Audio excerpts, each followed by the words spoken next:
Bismillahirrahmanirrahim. Assalamualaikum warahmatullahi wabarakatuh.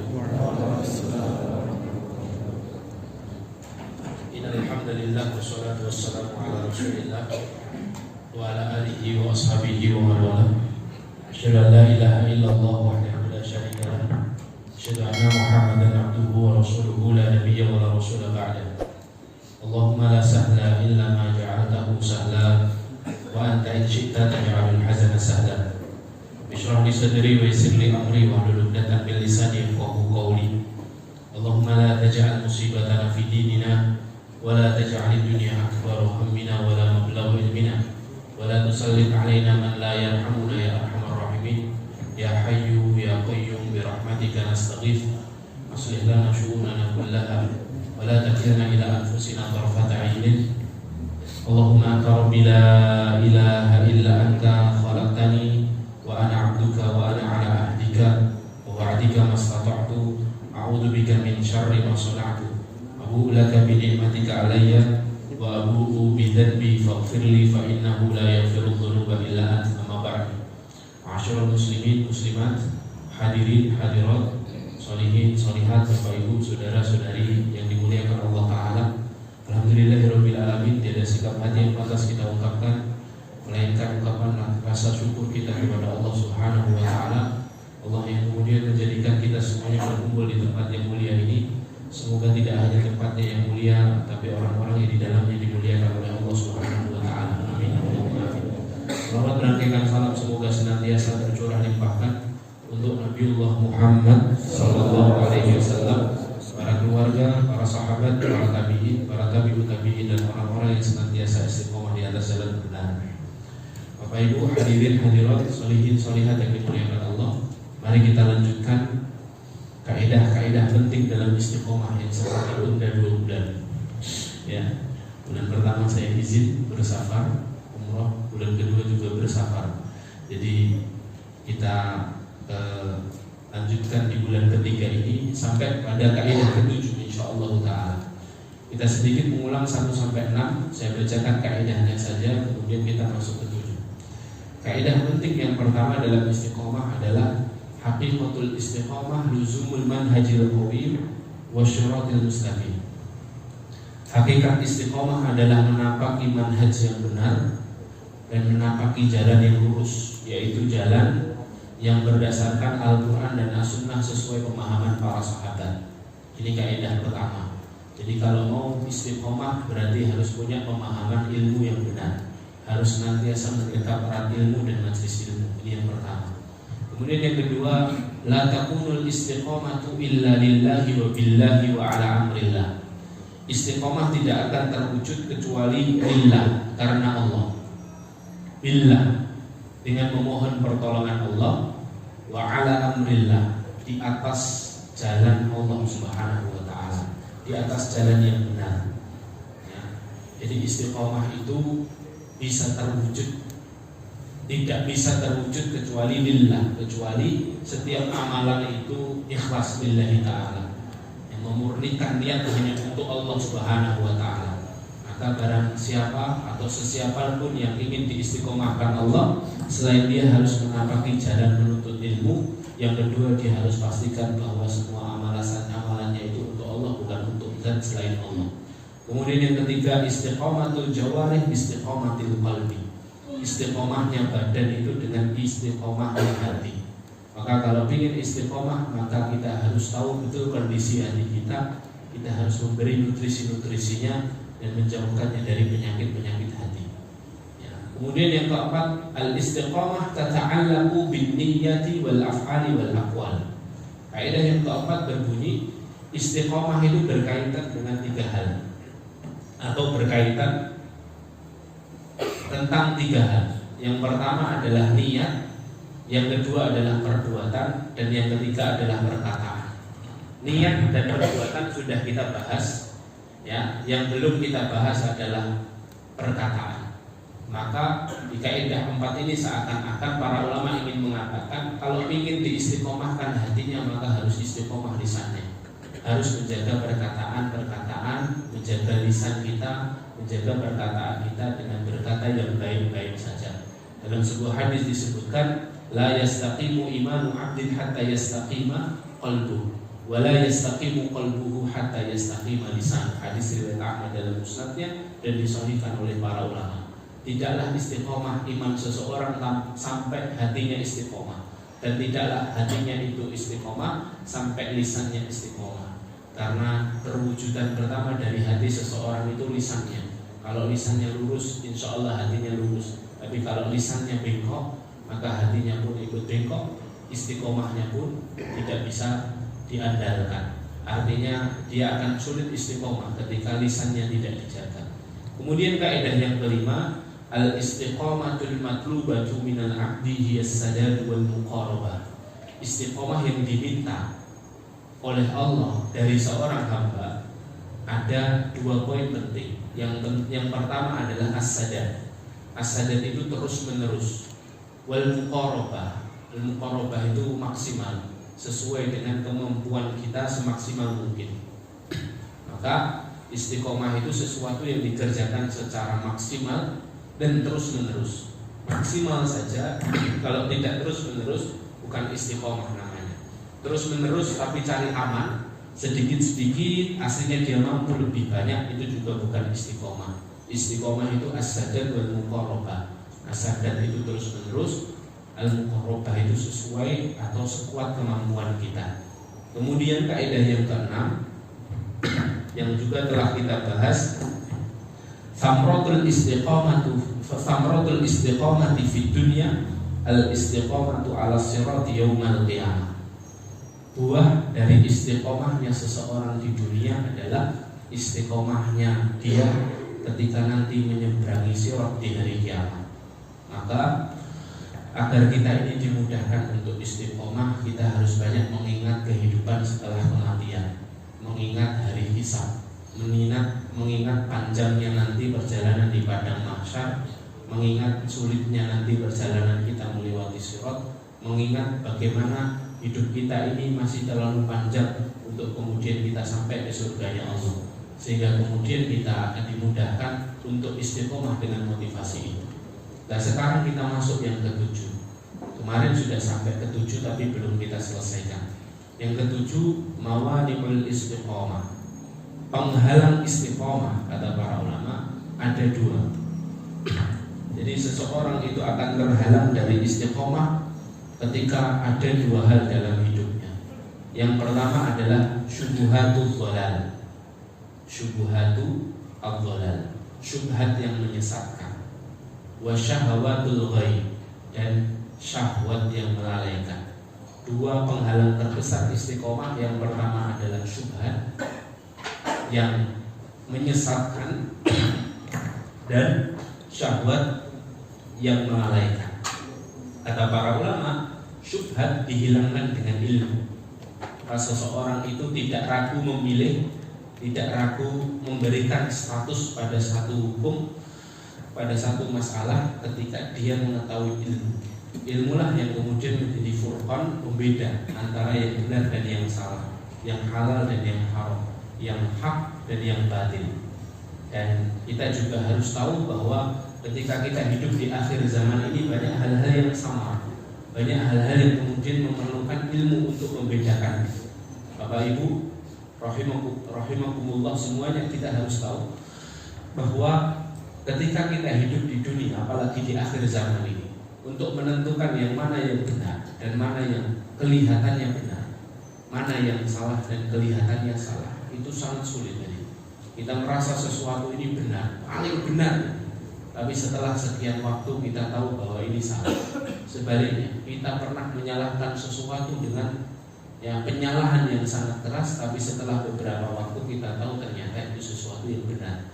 Makanya kita terus memohon kepada Allah agar diperlihatkan yang benar menurut kita itu benar menurut Allah, yang salah menurut kita ini salah menurut Allah.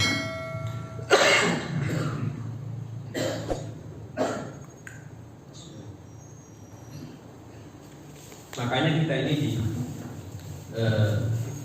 disunnahkan untuk membaca doa agar Allah menyingkap yang benar dan benar dan salah itu salah. Doa apa? Doa Allahumma arinal haqqo haqqo warzuqna tibaa wa arinal batila batila warzuqna ijtinaba. Agak batuk-batuk ini, nggak sembuh-sembuh batuk saya ya. Jazakumullah batuk dikasih kopi ya, sembuh-sembuh ya. Masya Allah. Barakallahu fikum. Jazakumullahu khairan. Allah Rasulullah ngajari kita doa di akhir zaman ini agar kita ini tidak samar membedakan sesuatu. Mempelajari doa ini pun butuh ilmu ya. Jadi yang menyingkap mana yang benar dan salah itu, menyingkap syubhat itu ilmu. Apa doa yang dimintakan oleh Rasulullah dan diajarkan kepada umatnya? Allahumma arinal haqqo haqqo. Ya Allah, tunjukkan, perlihatkan haqqo haqqo. Kenapa haqqonya dua? Tunjukkan yang benar menurutku, itu benar menurutmu ya Allah. Warzuqna tibaa. Lalu mampukan aku untuk mengikutinya. Karena ada hal-hal yang kita sudah tahu ini benar tapi sulit untuk kita mengikutinya ya. Dapat flyer kajian malam Jumat Masjid Nur Mira, Ustadz Fulan, dah tahu ini benar dari, tapi berat untuk kita mendatanginya. Kadang-kadang begitu. Sudah tahu sholat tepat waktu, berangkat sebelum iqamah itu sesuatu yang fadilahnya besar, tapi kadang-kadang kita berat untuk mengikutinya. Makanya permintaannya dua. Ya Allah, tunjuki yang benar itu benar dan mampukan aku untuk mengikutinya. Wa arinal batila batila. Dan tunjukkan kepada kami ya Allah yang salah menurutku itu juga salah menurut, yang batil menurut wasangka kita itu batil menurut Allah Subhanahu wa ta'ala. Singkap itu ya Allah. Warzuqna ijtinaba, dan mampukan aku untuk menjauhinya. Karena ada orang yang kemudian tahu yang dia lakukan salah tapi belum mampu untuk ditinggalkan. Inilah yang kemudian menjadikan kita paham menyingkap syubhat itu butuh ilmu dan pertolongan Allah Subhanahu wa ta'ala. Pertolongan Allah tidak mungkin datang kalau kita tidak mau mendekat erat ilmu. Jadi penghalang hidayah atau penghalang istiqomah yang pertama itu adalah syubhat yang menyesatkan. Yang kedua adalah syahwatul ghaib, syahwat yang melalaikan. Syahwat ini sesuatu yang ada dalam dirinya manusia. Makanya Imam Abu Hamid Al-Ghazali rahimahullah ta'ala mengatakan dalam kitabnya Ihya, as-sa'adatu kulluha fi an yamlika ar-rajulu nafsahu wasyaqawatu kulluha fi an tamlikuhu nafsuhu. Ya, kebahagiaan yang sesungguhnya adalah ketika seseorang mampu menguasai dirinya, dan kesengsaraan yang sesungguhnya adalah ketika nafsunya, ketika seseorang dikuasai nafsunya. Jadi kebahagiaan hidup seseorang itu tergantung bagaimana kita mampu tidak mengendalikan hawa nafsu kita, mengendalikan syubhat, mengendalikan syahwat yang kadang-kadang muncul dan timbul dan tenggelam dalam diri kita ini. Jadi para ulama itu membahas tentang syahwat ini. Syahwat itu terbagi menjadi dua dari sifatnya. Ada yang kemudian datangnya karena diundang. Nah, ada yang kemudian syahwat itu datangnya tidak diundang, tapi kemudian dia datang tiba-tiba. Ya, dan kedua-duanya ini ada dalam diri kita. Kadang-kadang syahwat, hawa nafsu itu datang tiba-tiba. Ini fitrah. Ini fitrah. Ada yang dia datang karena diundang, ada pemantiknya. Nah, ini yang harus kita waspadai. Ya. Dan syahwat itu bentuknya macam-macam. Hawa nafsu itu bentuknya macam-macam. Para ulama itu mengatakan, misalnya Imam Al-Ghazali dalam kitab Ihya itu menyebutkan syahwat itu macam-macam bentuknya. Ada yang bentuknya urusan bau perut, itu syahwat sama.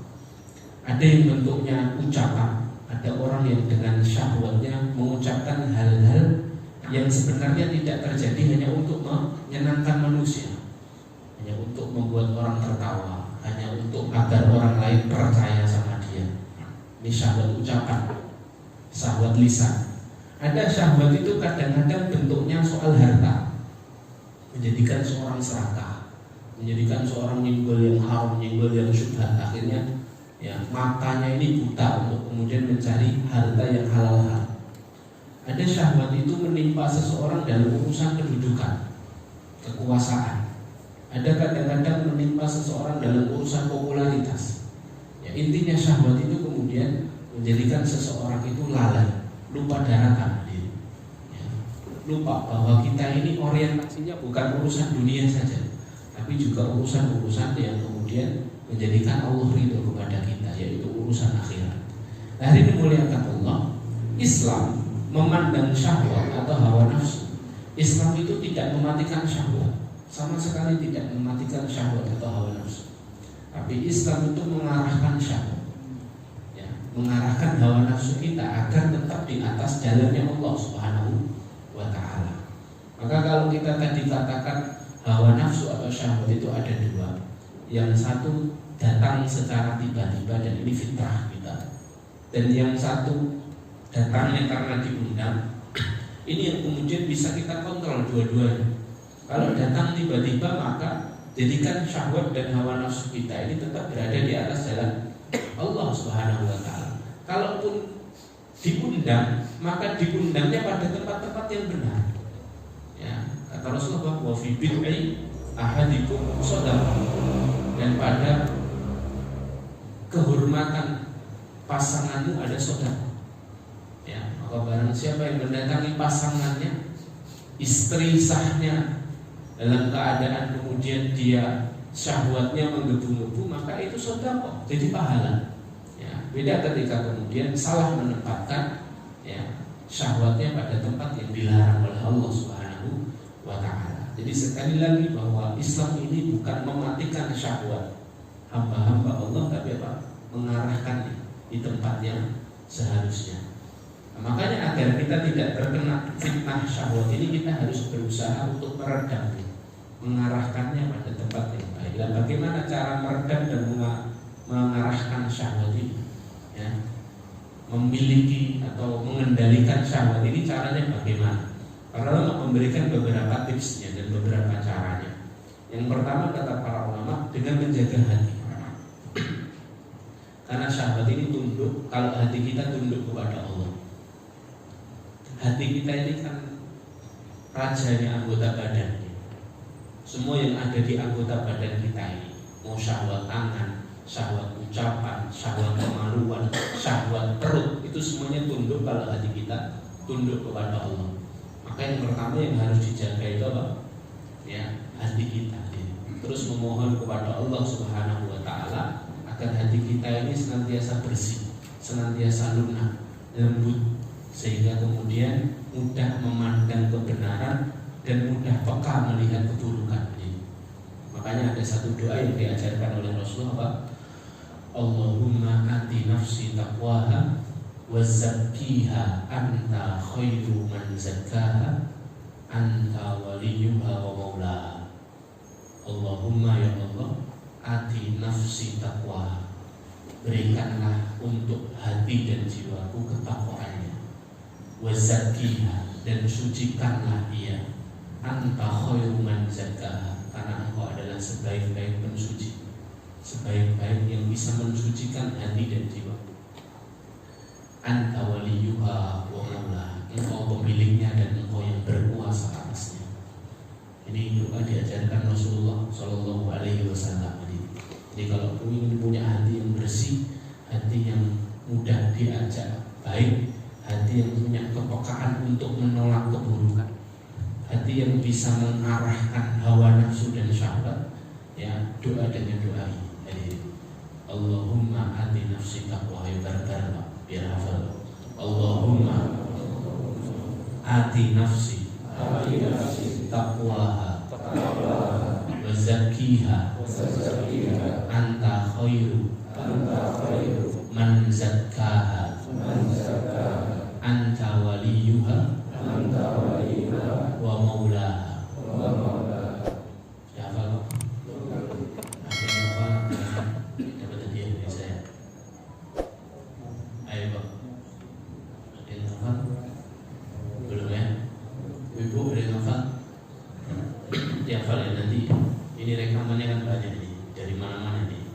nanti disetel ulang ya, dihafalkan nanti. Ini doa langsung dari Rasulullah.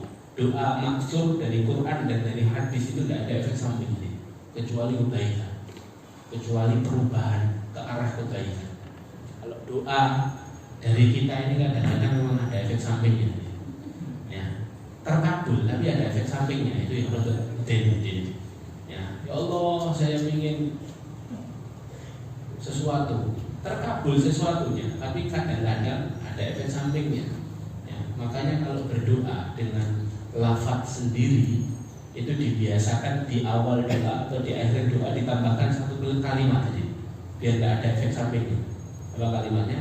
Ya Allah jika ini terbaik menurutmu, ya Allah jika ini yang terbaik menurutmu, saya ingin anak saya masuk pesantren fulan ya Allah. Kalau dikabulkan berarti terbaik menurut Allah.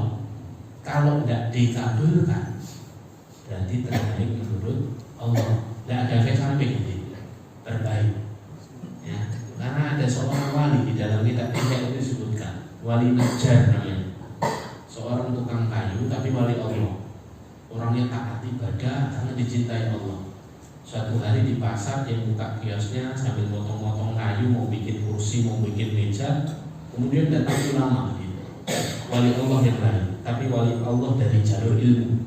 Ya, jadi ada wali Allah dari jalur ibadah, taat, ada yang jalur ilmu, ya ulama. Ulama datang ke pasar dikerumuni sama banyak orang dia. Dikerumuni sama jamaahnya. Wah, ulama datang disuruh mampir toko ini agar tokonya berkah.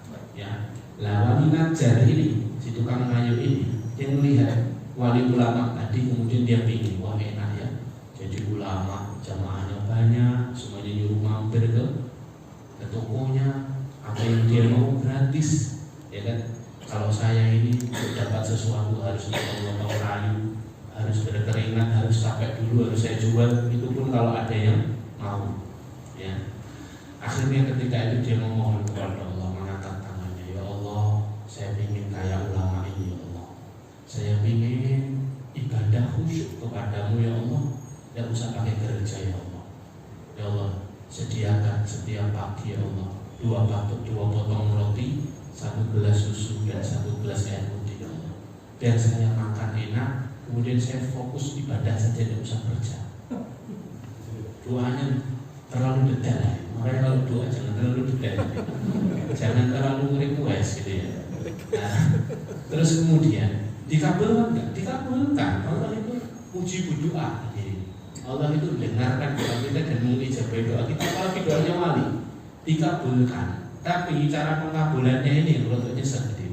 Tiba-tiba datang ibu-ibu ke pasar bawa dompet merah, mau belanja, tidak sengaja buka kantongnya, set dompetnya jatuh di jatuhnya di depan tokonya si wali Najjar ini, si tukang kayu. Jalan mau belanja beli makanan, buka merogoh-merogoh, hilang dompetnya.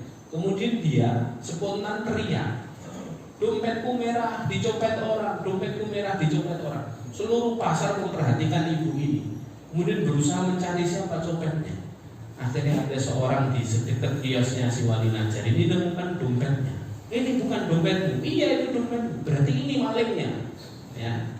Kemudian si wali Najjar ini ditangkap jadi korban salah tangkap. Semalaman mendekam di penjara. Ya. Kemudian pagi harinya dia bangun di pagi hari, sipir penjara bawa 2 potong roti, 1 gelas susu dan 1 gelas air putih. Dikabulkan sama Allah, tapi masuk penjara dulu. Ya. Jadi maksudnya efek samping. Ya. Makanya kata para ulama sepakat, doa yang paling aman itu doa dari Al-Quran dan As-Sunnah. Kalau kita nemukan doa, kita ingin sesuatu hajat, kok ada doa dari Al-Quran dan As-Sunnah sesuai dengan ilmu dan kemampuan kita masing-masing. Makanya kita ini pentingnya selalu belajar itu biar ada tambahan doa-doa baru gitu. Ya. Dapat doanya, mending doa pakai doa Al-Quran dan As-Sunnah, karena itu jelas terbukti makbul gitu. Tapi kalau kemudian ternyata kita belum tahu doanya, doalah dengan doa kita masing-masing, dengan bahasa kita masing-masing, yang penting kita tahu artinya. Tapi untuk kehati-hatian, tambahkan satu kalimat tadi. Jadi di awal doa atau di akhir doa tambahkan satu kalimat, ya Allah, jika ini yang terbaik menurutmu. Kalau dikabulkan berarti itu yang terbaik. Kalau tidak dikabulkan, setidaknya kita berdamai dengan takdir. Oh, ini yang terbaik menurut Allah. Ya. Nah, itu rumus berdoa begitu aja. Ya. Rumus berdoa di luar adab-adab yang juga harus kita pelajari. Nah, ini mengingat Allah yang pertama adalah menjaga hati. Salah satunya dengan menjaga bagaimana kaidah yang sebelumnya kita bahas dan menambahkan satu doa tadi. Kemudian yang kedua adalah menjaga mata dan perut. Jadi, karena seringkali syahwat itu pemantiknya mata sama perut. Jadi, mata sama perut.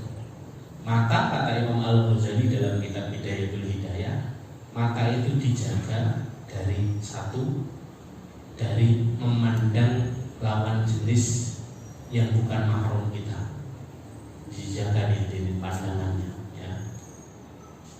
Pandangan kita harus dijaga, sama yang bukan mahram dijaga hati. Ya. Yang kedua, dari gambar-gambar yang tidak senonoh. Yang ketiga, dari memandang remeh orang lain, ya, dari memandang remeh orang lain. Yang keempat, menjaga mata dari prasangka subur, ya. Jadi kalau melihat orang lain itu dengan prasangka baik, jangan prasangka buruk. Nah, kata Imam Al-Ghazali, mata itu dijaga dari 4 hal. Ya.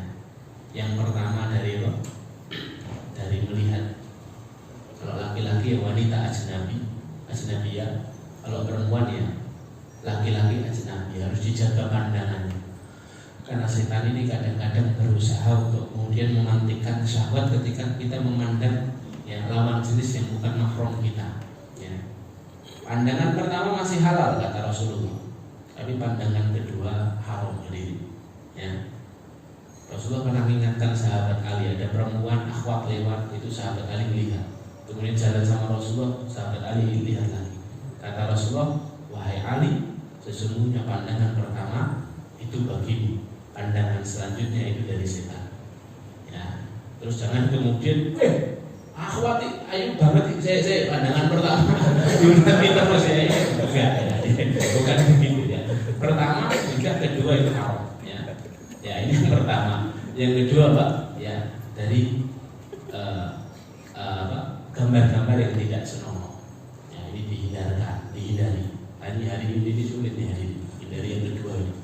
Ya, makanya kita harus warok, harus berhati-hati betul. Apalagi ada handphone ini, ya, YouTube ini, ya, buka YouTube, searching, pengennya melihat bagus, podcast FKAM, pengennya melihat podcast dakwah nih, klik Ustadz Umar dan Ustadz Zulkifli, soal besok terbit ini, podcast Ustadz Umar dan Ustadz Zulkifli, ya, tentang kisah hidupnya beliau, bagus banget itu jadi, ya, 15 detik dulu tiktokan kita, otomatis itu, ya, tidak bisa kita prediksi. Tidak bisa kita atur hari-hari. Kadang-kadang kita surat Al-Kahfi malam Jumat ya, Al-Kahfi Muzammil Hasbullah, klik juga dulu di 15 detik kita. Itu makanya sulit untuk dijaga. Ya. Makanya kemudian ada ulama yang berfatwa wajib hukumnya pengguna YouTube untuk beli YouTube Premium. Wajib. Kalau wajib itu berarti kalau tidak dosa. Ya. Tapi ini fatwa ya. Fatwa itu boleh diikuti, boleh tidak. Saya termasuk yang mengikuti untuk jaga mata, ya, karena ya kita ini pengguna YouTube mau tidak mau dapat berita dari YouTube, yang update masalah umat ya dari YouTube, gitu ya. Nah itu jadi berat. Jadi harus hati-hati, ya harus hati-hati. Kemudian yang ketiga, ya menjaga mata dari meremehkan orang. Yang keempat, menjaga mata dari berprasangka buruk kepada saudara kita. Jadi kalau mau meredam syahwat, satu, syahwat mata ditutup dulu, dijaga dulu. Yang kedua, syahwat perut tadi. Syahwat perut itu kata Imam Al-Ghazali 2 cara.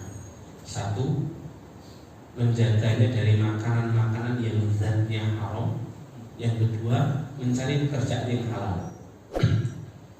Jangan sekali-kali nyoba pekerjaan yang syubhat atau haram ya. Karena itu nanti pengaruhnya langsung ke fisik kita ya.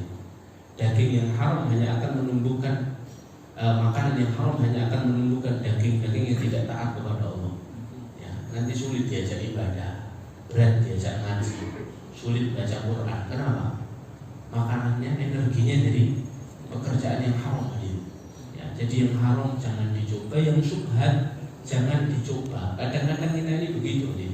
Ada satu pekerjaan belum ada hukumnya, belum dibahas oleh para ulama, kemudian kita bilang Pak, mumpung durung dibahas ya dicoba sih. Gini lagi. Harusnya kalau belum dibahas ditinggalkan dulu, jaga jarak dulu, ya kan? Karena belum jelas statusnya. Ya, innal halala bayyinun, innal harama bayyinun, bainahuma umurun mushtabihat. La ya'lamuhunna katsirun minan nas. Kan gitu kata Rasul. Yang halal itu jelas, yang haram jelas. Di antara halal dan haram ini syubhat. Banyak di antara manusia yang tidak tahu hukumnya. Berarti kalau banyak, berarti ada sedikit manusia yang tahu hukumnya. Siapa? Ulama.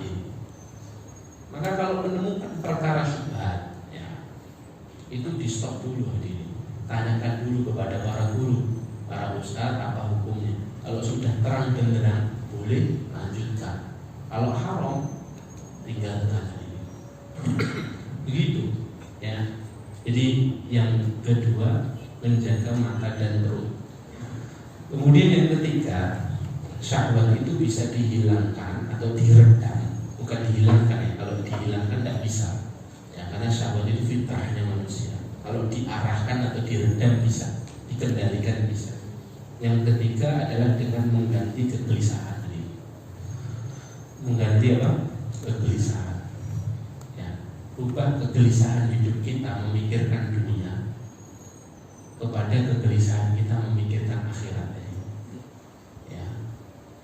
Jadi di dunia, urusan dunia itu jangan banyak-banyak ya. Semakin banyak yang kita ambil, semakin lama nanti kita dikasih Tapi ini bukan soal belanja, ini soal hidup kita di dunia ya. Semakin banyak yang masuk panca, semakin lama nanti hisabnya ya. Makanya urusan seorang muslim itu bukan hanya urusan dunia, tapi bagaimana dunia yang dia dapat itu kemudian menjadikan dia mudah jalannya menuju akhirat. Jadi dunia itu sarana saja, dunia itu modal, dunia itu kendaraan saja untuk mendapatkan akhirat, bukan tujuan utama. Makanya seorang muslim itu cara pandang dalam kehidupannya itu dunia tidak serakah dia selalu qanaah, dia selalu merasa cukup ya, dia tidak gampang panas, ya, gampang terprovokasi. Lihat temannya motor yang bagus, wah motor itu boleh apik seperti ini. Lihat gadget yang mahal loh, panas dia. Bukan itu tujuannya. Dia apapun yang diberikan Allah dia mencoba qanaah. Nah qanaah itu yang kemudian menjadikan dia teredam hawa nafsu, nggak menggebu-gebu syahwatnya. Kenapa? Cara pandangnya cara pandang yang benar. Kegelisahannya kegelisahan akhirat, bukan kegelisahan dunia. Itu yang ketiga. Kemudian yang keempat, sholat. Sholat ini penting sekali untuk kemudian seorang bisa meredam syahwatnya. Kalau syahwat kita sudah mulai kacau, sudah mulai kemana-mana, ada orang yang syahwatnya tidak bisa diredam ya, kemana-mana. Itu lihat saja kualitas sholat kita. Kadang-kadang kualitas sholat kita ini ya apa adanya, sehingga kemudian apa adanya juga kita menanggapi syahwat yang menggebu. Makanya Allah dalam surah Maryam surah 19 ayat yang ke-59 Allah Subhanahu wa taala berfirman, "Fa khalafa min ba'dihim khalfun adha'us shalah." Akan datang nanti suatu generasi setelah mereka, generasi yang meremeh-remehkan sholat, wattaba'us syahwat, dan mengikuti hawa nafsu syahwatnya. Jadi itu satu paket tadi. Kalau meremehkan sholat, mesti mengikuti hawa nafsu. Tapi kalau bisa menjaga sholat, Allah akan redam hawa nafsunya. Allah akan cukupkan hal-hal yang dia inginkan, Allah berikan hal-hal yang dibutuhkan. Ya, makanya salah satu cara meredam hawa nafsu itu menjaga kualitas sholat kita. Ya, kalau sudah mulai hawa nafsu kok sulit dijaga ya, segera berangkat untuk sholat ini, karena itu yang bisa meredam hawa nafsu kita. Ya, saya pernah bertemu seorang pemuda yang diuji Allah dengan urusan jodoh ini. Ini sudah menanti akad yang dia tunggu-tunggu gitu ya, tapi orang tuanya belum mengizinkan nikah. Sampai kemudian dia ini dalam posisi tidak bisa meninggalkan akad ini. Ya, karena sudah pernah melamar, sudah terikat janji gitu. Tapi kemudian karena satu dan dua hal, akhirnya tidak bisa nikah. Gitu. Ya, sampai akhirnya kemudian si pemuda ini saya tanya, sudah ingin nikah mas? Sudah Ustaz. Saya sampai kadang nangis Ustaz, untuk menahan syahwat saya. Lah kalau syahwat anda ini menggebu-gebu lagi naik, ya di ujung tanduk gimana caranya meredam ini? Kata beliau, saya sholat Ustaz. Setelah sholat hilang syahwatnya Ustaz, langsung teredam. Oh berarti betul, orang yang menjaga sholat, Allah akan jaga dirinya dari syahwat yang mengendalikannya. Ya, sholat. Kemudian gimana solusinya ini Ustaz ya?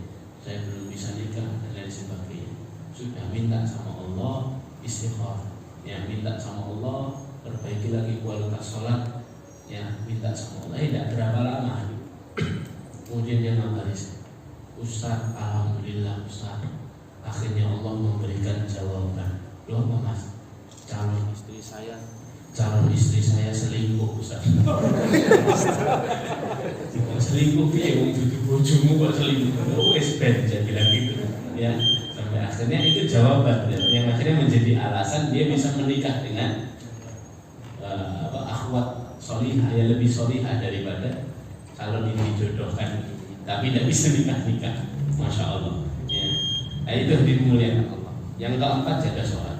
Kemudian yang kelima yang juga disebutkan ulama adalah untuk meredam hawa nafsu dan meredam mengarahkan syahwat itu diantara terapinya adalah ya dekat-dekat dengan orang-orang lemah dan orang-orang yang terkena musibah.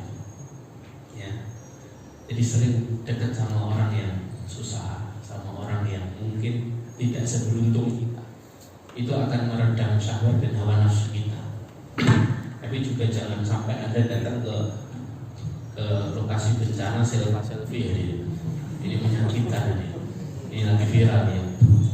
Ya, jadi banyak di Cianjur itu yang tim SAR kami sudah ada di sana sejak hari H berangkat H+1 sudah di sana tim SAR FKAN.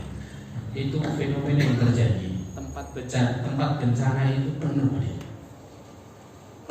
macet tadi, mau arah ke tempat bencana itu macet. Yang bikin macet apa? Satu, pejabat. Ya, pejabat datang kan protokolnya kan banyak nih. Yang kedua, orang pada wisata bencana nih. Ibu-ibu, orang-orang yang aslinya belum dibutuhkan ini. Ini masanya masih masa rescue ini. Masih pencarian korban. Belum masa recovery ini. Nanti ada masanya sendiri. Ya.